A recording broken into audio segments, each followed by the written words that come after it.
Hello, ladies and gents. Nixie here. I hope you can see me well. I don't know if I'm in focus or not. Sadly, the camera is.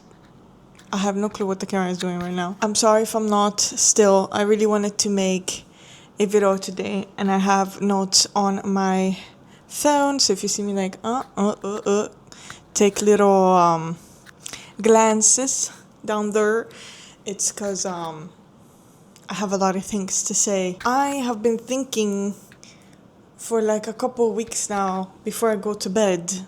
I have this idea in my head of making a video on YouTube, obviously, talking about enmeshment and family dynamics when it comes to enmeshment specifically. Just a little disclaimer, I do not want to diagnose anyone. I'm not here to diagnose myself, anyone in my family, anyone at all in general. This is just my personal experience. And, when someone refuses to go to therapy, like let's say your parents, my parents, or families, some families like completely disagree with therapy or psychology. My mother fully, which is what I'm going to be talking about today specifically, fully saw it as useless, pretty much. This is just completely based on my personal research, and I've researched, trust me, for years and years. Again, that does not make it a diagnosis, but this is the closest I feel like describes my mother and mine and my mother's relationship dynamic. So I want to talk about the things that I thought growing up were normal, but I found out later in life that were actually not necessarily that normal. So, for example, feeling responsible for your family members, mothers, whoever's emotions. So feeling like all my mother's happiness is dependent on me, or even your own mother, or whoever it might be again, your parents, your father, your mother. Usually enmeshment, it's your parent that's enmeshment with you. With you. Or even the parent specifically tells you, you are my whole life. You are the only one who can make me happy. You're the only one who brings me happiness. Those things, by the way, are not normal to say to your child. Without you, I'm dead. Without you, I can't live. Without you, my whole world crumbles and I'm left with nothing. And these things are said to very, very, very, very minimal, otherwise seen for healthy people, normal, healthy people, as very normal things. Like, for example, I move out of my mother's apartment. I move out and work and live with my husband, with my boyfriend, with my friends in a different country. These things are seen as normal. You moving out is a completely human, normal, adult, independent thing to do. Correct me if I'm wrong, but I think that's completely normal.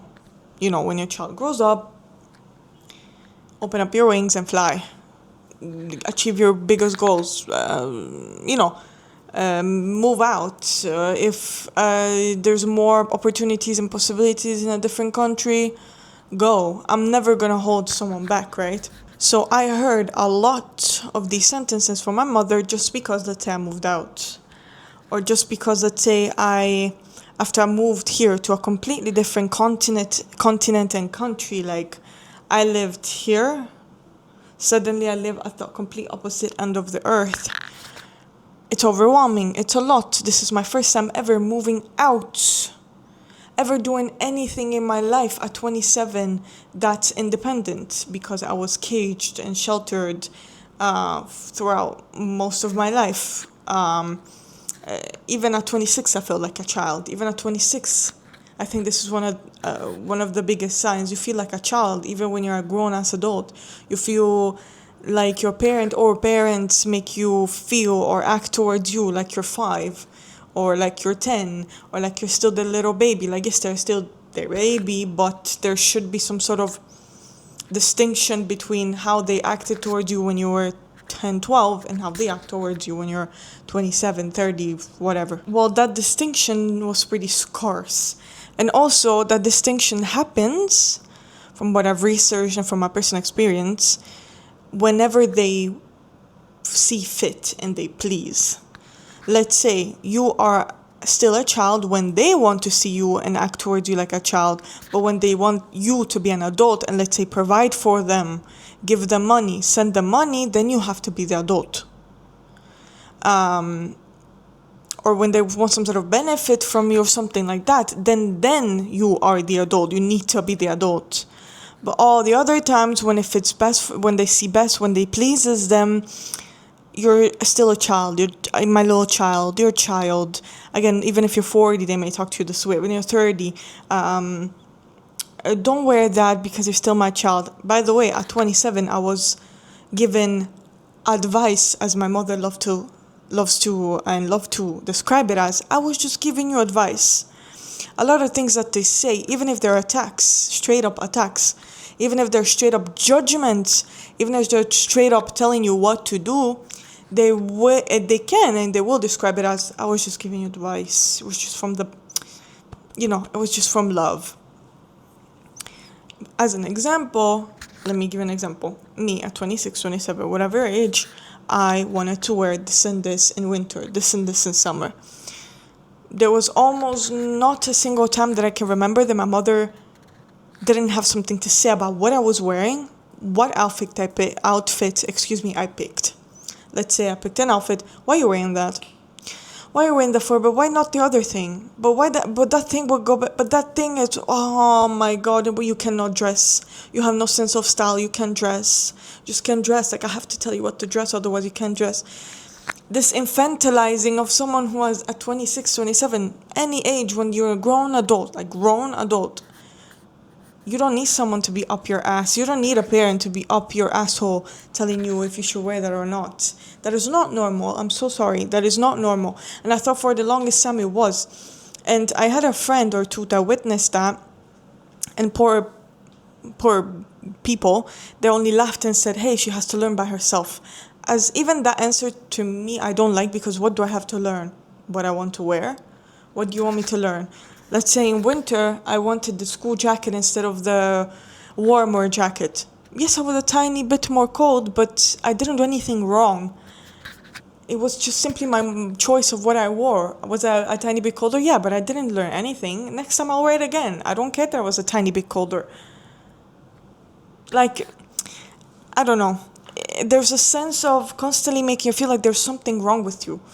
Like there's something that constantly you need to fix or do in a different way, even if whatever you're doing, there's literally nothing wrong with it. There's no wrong or right. It's just your personal preference is still wrong. It's still not good enough. It's still not the way you're supposed to be doing it, when there's no specific way that you're supposed to be doing it. Us as human beings, we are all individuals, and that's the beauty of us, that we are all different. We all choose different outfits. There's no right or wrong. There's no law. There's no rules. You know what I mean? But a lot of these enmeshed dynamics and parents with their children make you feel like there's something wrong, even with your own personal choices and experiences. Another thing is feeling guilty when you wanted independence. That does not simply exist. That just doesn't exist. I wonder throughout my life why I always felt like a child. When I was a child, I felt like an adult.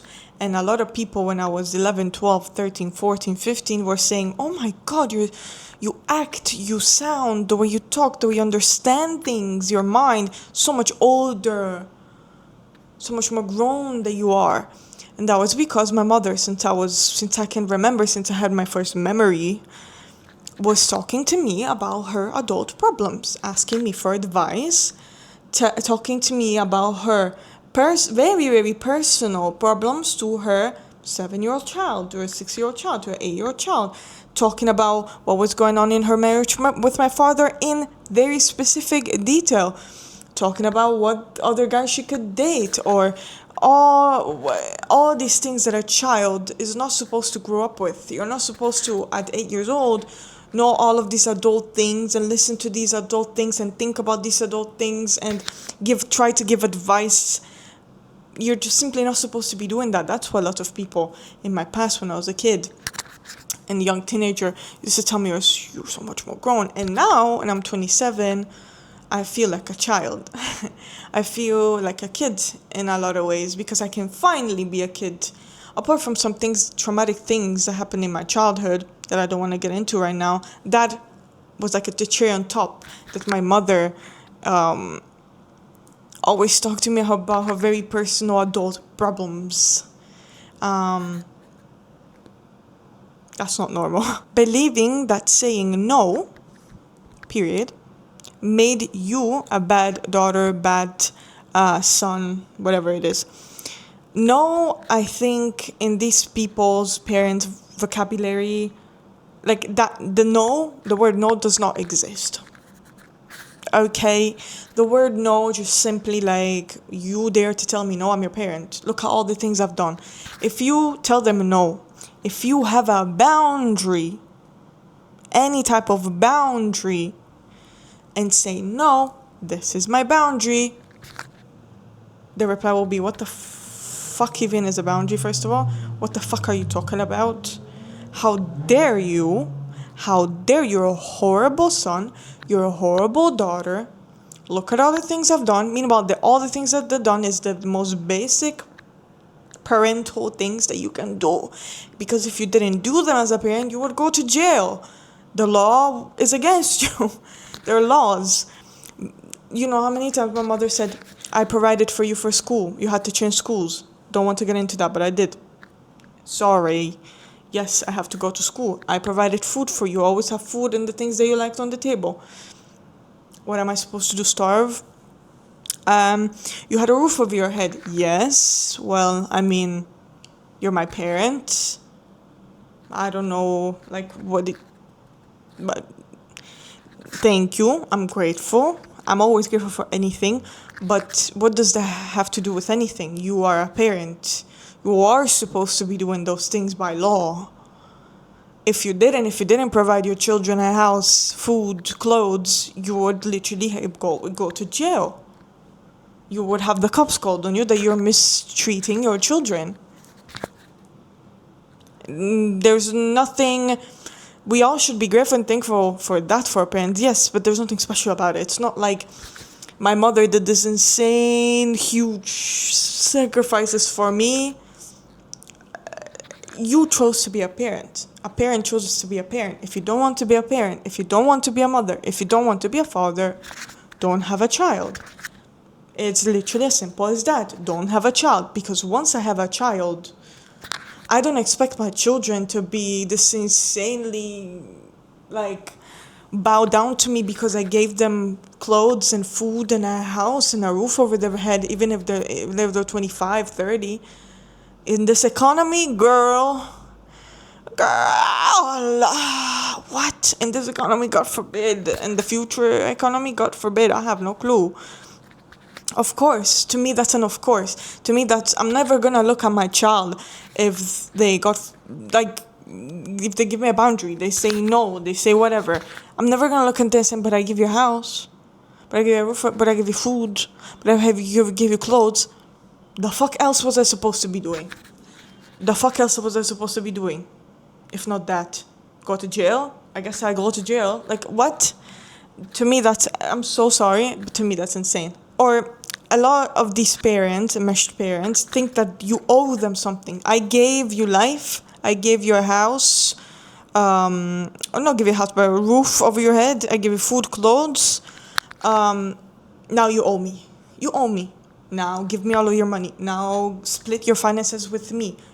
You're thinking about saving? Lamao, kikikikakaka. Let's laugh at that, because you need to give me a portion of what you're making to me, because you had food, you had clothes, and you had a roof over your head. So now you're making money. You should send me some. You should give me some. It's always in debt. You should always be there for me. You can never say no to me. You cannot have your own life. Nobody should be ever more important than me. You have a husband, your wife. Fuck them. They will always be second. Me, first. You give everything to me, you respond to me instantly. If you don't, you're horrible, you're shit, you're just like your father, you're just like your mother. These things you will hear. The word no, the boundary, you can't. You simply cannot. I'm so sorry, but no matter how much you're trying to, trust me, I've tried, no matter how much you explain to them, that just simply does not exist. Again, I don't want to diagnose my mother, but that's all that she has said my whole life. And I don't want to diagnose, but to me, sometimes, just simply based on my research, there's a hint of some sort of narcissism in there. Because, from both of my parents, low-key, but that's just what I'm saying. Thinking, one of the biggest issues that I had with my mother, and I still have, is that thinking constant contact was normal. Even when you move out, by the way. My boundary, just to give you a little, like the main scenario. My boundary was, hey mom, I just recently moved here. Or just in general, I'm not a big texter. I really do despise hating, by the way. Ask anyone. I don't like texting that much. How about I'll call you once a week and I text when I have the energy, when I'm free, when I feel like it. We're free human beings. Nobody should chain us and be like, you need to text me back 24/7 a day or anytime, And my husband has noticed something about the messages that my mother has sent me, that my mother will want to know every single part of my day. My husband used to laugh because when he saw the paragraphs that she sent me every single day, in one paragraph, I kid you not, there was 20 questions. Every day felt like a questionnaire and like I'm being tested, analyzed, being watched and policed, even through messenger, even through messages, even through a huge distance. Because she's far away right now. We're not in the same country at all. It brought me anxiety every time I heard the phone notification on my phone. My stomach drops and I felt so anxious. Oh my god, now I have to answer 30 questions. What are you doing? Did you clean your glasses? Oh my god, why are you not cleaning your glasses? Did you clean them today? Did you what are you? Oh. Every single part of your life they have to know. They have to know every single part of your life. What are you doing? Why are you not sharing? Why are you not asking me? Even if you reply to those 30 questions, they will find an issue with something. And by that I mean, let's say I answer to the 30 questions in one message only, yeah? After that, she'll be unsatisfied with my answers and with my replies. Why are you replying like that? Why are you not replying longer? Why are you not asking this? Why are you not asking that? Why don't you care? It was like trying to please someone that has been starved for a million years. You will never, as one human being, satisfy whatever they want, because they always want more. You have to be their perfect pictured human being that lives for them so they can live through you. And how can you be an adult? How can you have your own life? How can you have your own independence and privacy? Privacy in my house didn't exist. If my mother asked me a question, I said, I'm sorry, I don't want to share. Why don't you want to share? Why don't you want to share? Why don't you want to share?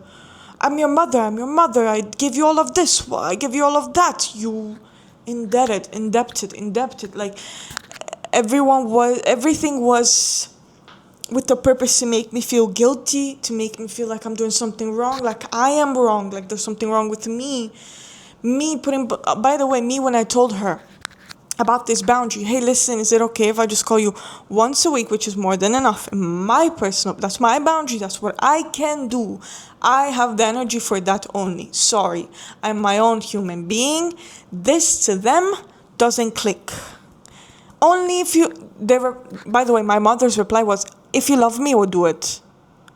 I don't believe, I'm quoting, I don't believe that if you truly, really love someone, you would ever have boundaries and put limits on the love.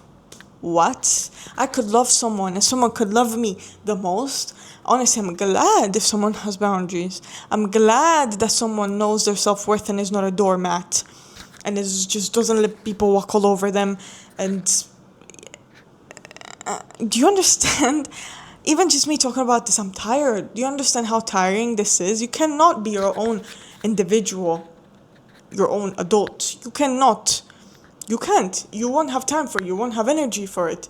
At the end of the day, sometimes, when I had these messages through the whole day here and there, I would be exhausted. I would be like, oh my goodness, like actually anxious and exhausted, mentally and emotionally. And I put up this boundary to my mother saying, hey, is it okay if I call you once a week? And I will reply when I have the energy. I'm sorry, I can't text 24/7 throughout the whole day. I'll reply in the evening or the next day if that's okay. You know, no, of course it's not okay.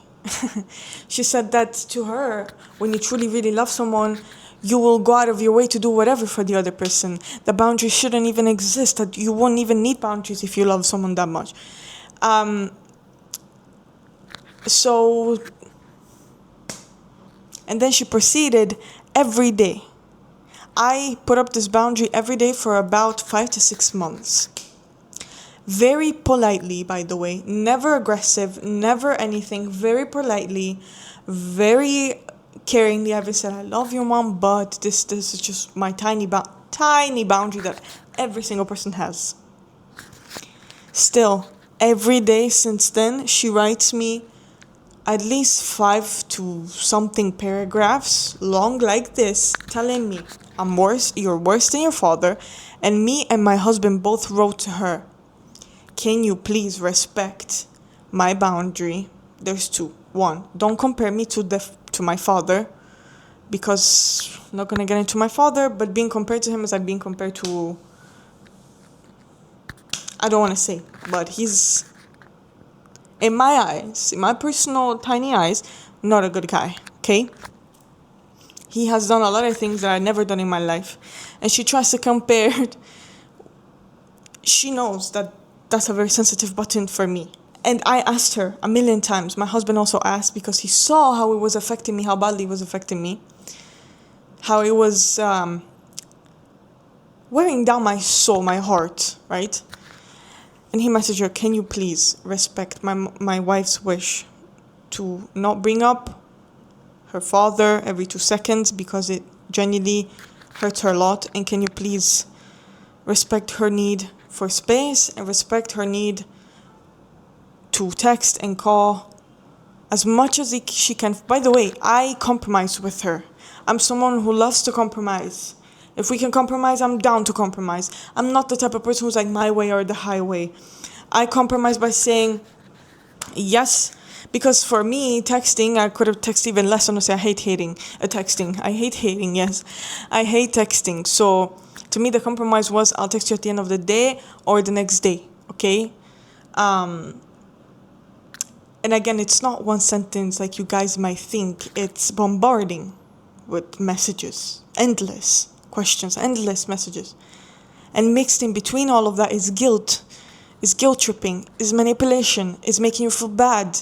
How can you have a conversation and want to text someone like that? You won't have the appetite, you won't have the desire, you won't have the energy. Imagine someone texts you every day how shit you are and you're just like your shit father. Of course you won't feel like it. Of course you won't. But to these people, it just doesn't click. I don't know. To these mothers, fathers, it just does not click. They think they're the best. They think they could never do any wrong. They think that their way or the highway, that's it. My mother also messaged me, and she would try to deny it later, that she never said that. You misinterpreted it. You misunderstood. Even though it was clearly written, somehow you misunderstand always, yeah? That's another thing. Always misunderstanding. You're always misunderstanding. Another thing is feeling like your mother's, father's happiness is dependent only on you. That's also not normal. You're not supposed to bear the happiness, the life of another human being on you. As you are growing up, as you're trying to deal with your own life at 25, 30. You're trying to learn about life, about yourself, trying to grow your own independence, trying to grow as a human being, experience different things, trying to adult, trying to dipping your toes into adulting, right? And trying to adult. How can you, when you're supposed to bear a whole life, the happiness, the moods, of another person constantly? It's impossible. I felt throughout my life like it was my job to make her feel, or to make sure she wasn't lonely or upset. I silenced myself the last couple of years actually, to my whole life I silenced myself. Only in the last, I don't know, year or two I started speaking up a bit for myself. And now that I'm completely far away from her, now I feel like I can breathe. Do you understand? This is one of the biggest signs that if you don't have this person, your mother, your father in your life, and you feel freedom, you feel like you can breathe finally without being without being in contact with them, then isn't that a huge sign? Because if there's a healthy dynamic, if your relationship with your parents is normal, why would you feel suffocated? Why would you feel like you can't breathe? Why would you feel like you can be an independent person? You would be. Any normal family that I know of where they have a healthy dynamic with their mother or with their father, they're completely fine. Have no issues. They don't feel like they get this feeling of dread and anxiety in their stomach every time their parent texts them or calls them or whatever. Also, what my mother did is disguise little jabs, judgment as, I'm just giving you advice. And she will deny this because she has denied this in the past. Let's say it was 5 p.m. I remember this one specifically. It was 5 p.m. Finally eating my first meal of the day. I was always a bit chubby. Let's just say that. But a good chunk of my metabolism got kind of fucked when I was very, very, very young, like 12, 13 up. Because of little jabs that my mother also did. She used to sometimes call me a pig when I was eating. You're eating like a pig. You're eating for an elephant. You're eating like an elephant. And anyway, it was 5 p.m. I remember this very specifically. We were eating cauliflower, yeah, and some potatoes. I put a moderate amount for one human being. Moderate amount, nothing extra, nothing fancy. Not too much, just a normal, good full meal for one person. 5 p.m. Only meal probably of the day it was. I went into my room. No, actually, when I was putting it, she was like, are you sure you're gonna eat that? That's like for an elephant. Thanks. She knew how big of... I had an AD. Like, I had eating issues. I'm still recovering, and I'll probably will be recovering for a bit when it comes to eating issues in my whole body image. I struggle with my weight and eating my whole entire life. And I think she added to it for sure a lot. Whether she wants to admit it or not, these people will never admit these things, by the way. Like, people will never admit these things, that I could ever do that to someone. No, I could never. I'm amazing. I'm great. I am an angel sent from God. I could never hurt anyone. I could never be wrong. That doesn't exist. You understand? To these people, that doesn't exist. And I took my plate, obviously already having tears in my eyes, because I already struggle with eating. I already struggle with my body. I eat once in a day and I'm still being called an elephant, and that the portion is full of fucking elephant. Are you sure? Are you sure? As if I was doing something wrong. As if feeding my own body and getting nutrients is wrong. That's how I was made to feel. And so I went into the room to eat alone. Also, for the past couple of years, my mother was always wondering, why don't you want to eat with me anymore? Why don't you eat with me anymore? When you were a kid, aka when I was like 10, you used to eat with me. I just cannot understand. Again, it must be something with their brain that they have different. They must have something. That they cannot, for the life of them, do any type of self-reflection. Because if I had a daughter, if I had a son, and they used to eat with me when they were children, but as they grew up, they wanted to stop eating with me, even when they're 25, even when they're 30, even when they're 20, I would ask myself, did I make them feel ever uncomfortable eating with me? Did I ever make any comments? Did I ever make a comment? Did I, you know, I would think about it for a sec, instead of just saying there's something wrong with them, there's something wrong with them, there's something wrong with them all the time. And so I started eating in my room for the past 5-6 years, all the time, even more, because I just didn't feel comfortable eating with her. I didn't feel comfortable eating at the same table as her. Sorry, I just really didn't. I was very self-aware when I was eating, if I ate with her. I didn't feel at ease when I ate with her, eating food normally, I mean. And so I went to the room, and even from the living room where she was eating, I heard her say, damn, but that's for like, are you sure you're gonna be able to finish that? That's for like a whole ass family. That's for an elephant. I don't understand how you can eat that. I really don't understand. And obviously, what does a person do? Start sobbing, especially if you have issues with your, I feel like, honestly, in those moments, I feel like I was being bullied. And I silenced myself because I knew if I spoke back, it would be hell on earth. It would be a huge fight. It would be, how dare you? It would be, I'm telling you the truth, I'm just giving you advice. It would be dismissing. It would be yelling. It would be shitting on me. There was no use. I learned to silence myself because that was the safest thing in that environment that you can do. Just ignore and silence, because if it's ammunition to them, it feels like almost if you reply back. I felt guilty when it came to, like I said, becoming my own independent human being. When I wanted my own life, it felt like I was, again, betraying her, literally. Like I was betraying her for becoming my own adult. Boundaries, like I said before, completely felt like a rejection to her. Complete rejection.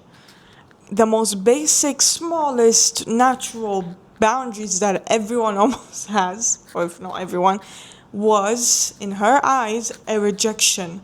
It was an abandonment of her. Having to manage her emotions. I often felt I had to comfort her instead of simply expressing my own feelings. Every time I shared a boundary or shared my own feelings, somehow it was made to be about her, that I don't love her, that I don't care about her, that she's so lonely, that she's so sad. She never once, in those paragraphs that have been going on for 6 months now, that now literally it could be a whole ass book. I'm not kidding. I'm not exaggerating. I'm not trying to make fun of this. Not once she has looked at me. Not once she has looked at, why does my daughter feel that way? Not once she has thought about respecting it, respecting me, respecting my boundaries, respecting my feelings, or once she has looked at my feelings or into my feelings, not once she has self-reflected. These are the things that made me realize that something wasn't right and something wasn't fully, quote-unquote, normal or the healthy dynamic. Moving away showed me a lot through the bombarding of messages. Like, you don't understand. Getting married as well. My husband and his family dynamics made me really, opened my eyes to a lot of things, because I always thought this was normal, and my husband saw all the messages, all the things. He looked at me and said, nah, every family that I've known, or my family, this doesn't happen. This is crazy. This is extremely intense. This is not normal. Also, one of the biggest realizations I had as someone who was a doormat in general in my life, I felt like a doormat. And I learned that, I think, from, my parents, my mother, life experiences, that I felt like a doormat. Realizing that healthy love and healthy boundaries can exist together and must exist together in my eyes. Healthy love embraces boundaries, embraces agreements, embraces compromises, is open, is flexible, is understanding, is observant. It's not limiting, it's not judging, it's not about me. That's not healthy love. That's toxic love. I want to talk about some things that people often misunderstand about enmeshment. Some examples. Setting boundaries isn't punishment. Huge. Wanting privacy isn't rejection. You having your private life and not wanting to share every single thing about your life and what's going on in your days in your life is not rejection. Independence is not abandonment. You can love someone deeply and still need space, whether it's emotional space, physical space, mental space, all three of them completely normal, and don't let anyone tell you otherwise. What has helped me heal is to me, the main thing is exercising and putting up those boundaries and sticking by them. I haven't really messaged my mother, replied to her endless bombardings in like 5-6 months now, and I'm sorry to say, I know this will sound to people who have healthy, normal parents and families crazy, it will sound insane. I don't like the word crazy. It will sound insane and very dramatic and out of line. It feels so freeing. I've never felt this free and this independent in my life before. I've lived with my mother my whole entire life up until 1 year ago when I moved in with my husband. And my husband lets me be free. We both have some issues, don't get me wrong. We both have things to work on or look at or that we can do better, yes, but when it comes to the specific thing, freedom to do things that without anyone nagging me, and by nag I mean nagging, tell me how to do things, the way that I do things is wrong, the way that I clean this mirror, wrong, let me do it, you can do it. These are the comments that I've heard all day, every day. You went to the shop, I sent you to the shop to buy a cup of groceries and you bought one item that's 50 cents more expensive. You are a piece of shit. You don't know how to save. You will see when you grow. And I would hear about it for half of the day, the whole day, how I am useless, pretty much, how I can't do anything, how I don't have to worry about these things anymore. I don't have to worry about thinking and feeling and someone being in my ass and in my ear all day 24/7 searching for something that I'm doing wrong or not right, or let me do it, you can't do it, you're useless, you can't. She has used the word useless, but that's how I felt by the things that she was saying and doing. Genuinely, I was literally just cleaning my own monitor in my own room of my PC, my monitor. She was there next to me seeing it. Oh my god, let me do it. You can't do it anyway. You don't know how to do it properly at 26. Are you kidding me? Does that sound healthy and normal to you? That I can't even clean my monitor the way that I want it to? It's constant dismissing, it's constant judging, it's constant nagging, it's constant not being able to breathe and do things your own way. Not having the freedom to. Because even if she would let me, even if I said, let me do it myself, I would hear about it. Because she constantly says something like, I never force you to do things a certain way. You don't need to take someone's independence away. Just by forcing someone to do something. You can literally be in the year 21st and telling them that it's not okay how they do things, and they can still feel the same way. Another thing when it comes to healing, realizing you don't have to earn love by sacrificing yourself constantly. Understanding that caring for someone doesn't mean managing all of their emotions and their life. Researching and learning about enmeshment made me look back to my childhood and my teenage years and realize a lot of things and have lots of aha and light bulb moments. And it's painful if you're going through it, and it's hurtful, but you're not alone. There's a lot of people, there's a lot of places online, there's a lot of communities that you can go to, even just under this comment section, that will have your back and that know how it feels and know how it is. And my best advice is talk to other people.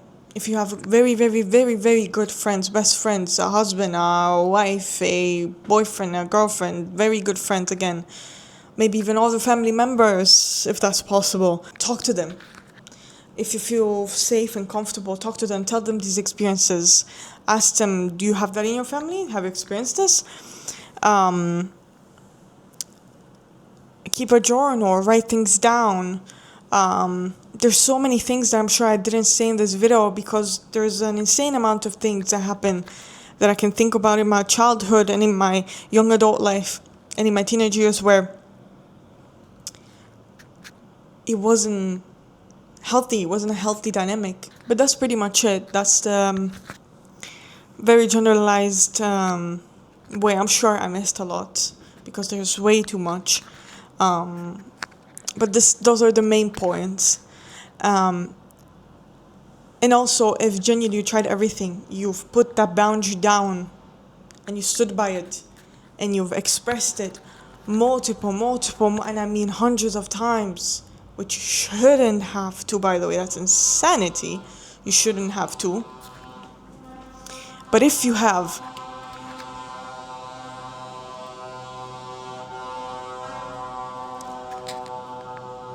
you shouldn't have to again. But if you have, what else can you do?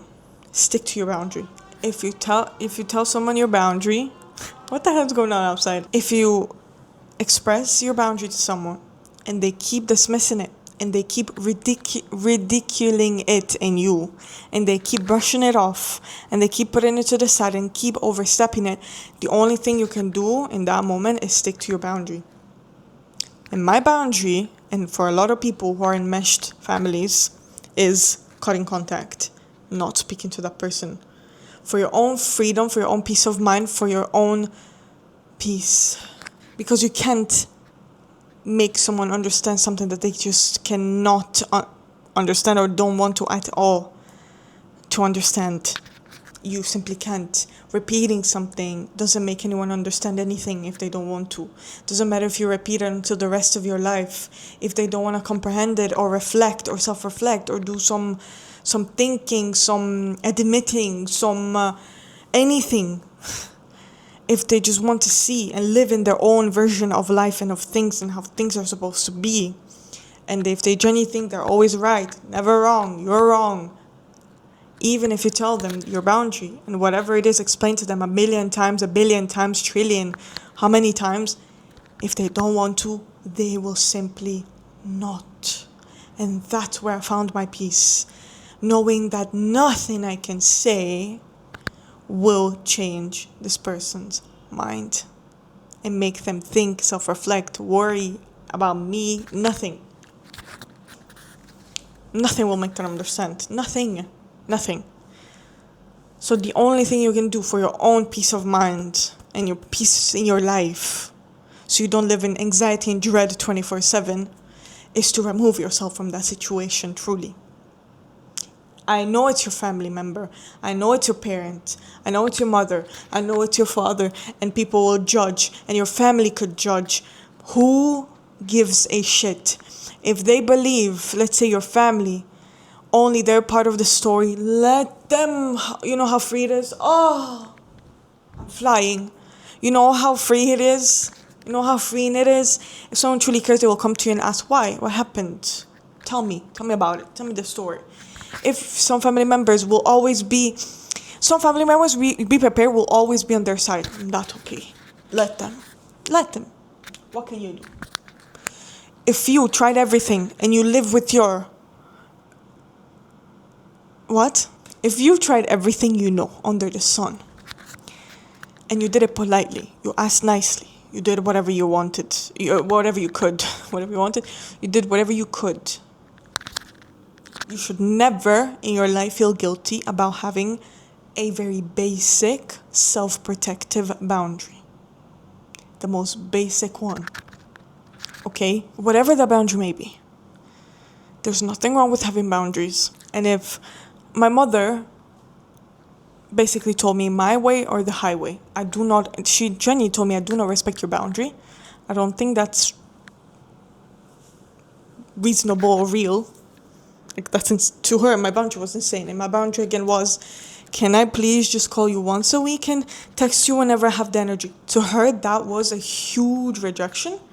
Nope, nope, nope. If you love me, you'll do and reply when I want you to, 50 billion times a day, blah, blah, blah, blah, blah. So she completely rejected my boundary. She doesn't agree with it. She doesn't respect it.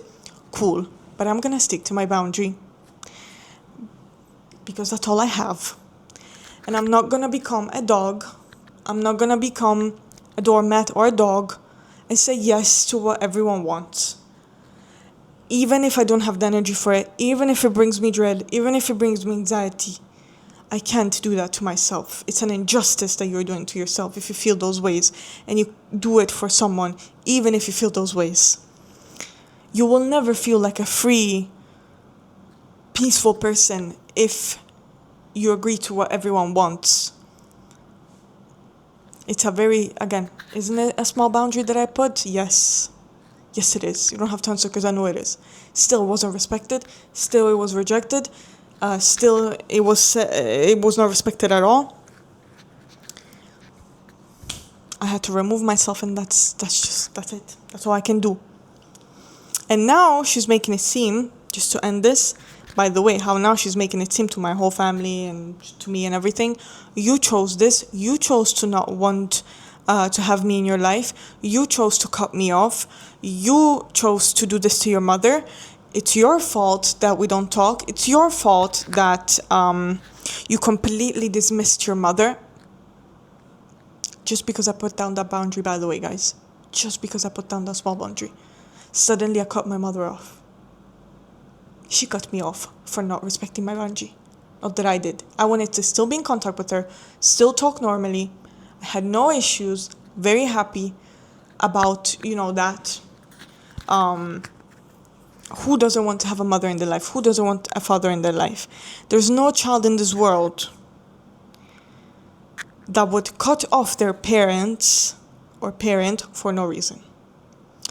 There's no child that wants to be motherless or fatherless, trust me. Unless there's something going on behind the scenes and they cannot take it anymore. There's nothing else that they can do anymore. Trust me. Unless the person has some sort of issues. I don't know. Hopefully some of you can resonate with this. Or I don't know. I have no clue. I just felt this strong need to talk about it and make this video. So I did. Again, feel free to share in the comments. I would love to read. I would love to hear. And I wish you all the best. Peace and love. And I will talk to you guys soon. Take care. Bye bye.